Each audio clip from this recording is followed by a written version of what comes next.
Kazi ya kuweka alama kwenye mipaka na mazingira haya ya mpakani na vichaka na nini sio kazi ndogo. Kwa hiyo ukiona wenzako wameifanya na inaonekana, kwa kweli tunawapongezeni sana. Lakini kipekee kabisa kwenye mpaka huu, ukisimama hapo unaona mpaka kule juu, unaona alama kwa mbali, lakini pia ile eneo lote la mpaka unaliona kabisa kwamba hapa kuna kitu kinaendelea. Kwa Mheshimiwa Naibu Waziri, hongereni sana kwa kazi nzuri ambayo mmeifanya.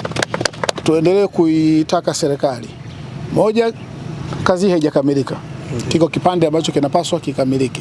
Kwa tunatarajia kwamba kwenye mipango ya serikali, mipango ya kifedha, mipango ya kibajeti, tutaona mwelekeo kwamba serikali inayo nia ya dhati ya kuendelea na kazi hii ili fedha zitengwe kwenye bajeti zinazokuja, lakini pia kazi hii iweze kuendelea kufanyika. Lakini sala la msingi, wataalamu wangu, haya mambo mnayoongea haya muyaongee kwa wananchi katika lugha ile ya Daktari Samia Suluhu Hassan ya kutoa elimu na kuelewesha watu fanya nini, waelewe. Mtoe elimu hiyo ya kutosha, munyooshe.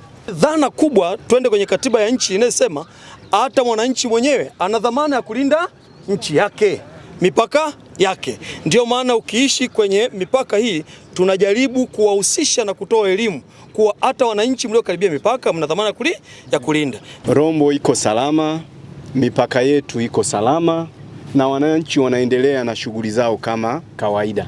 Ninachotaka kuhakikishia, sisi tumeshiriki vizuri kwenye hili zoezi la uwekaji wa mipaka kwa kuhusianisha na wenzetu na sisi huku, na tuna mahusiano mazuri ya jambo lolote ambalo linaloleta mkanganyiko, basi tunakaa pamoja kwenye huu mpaka wetu wa Tanzania na Kenya.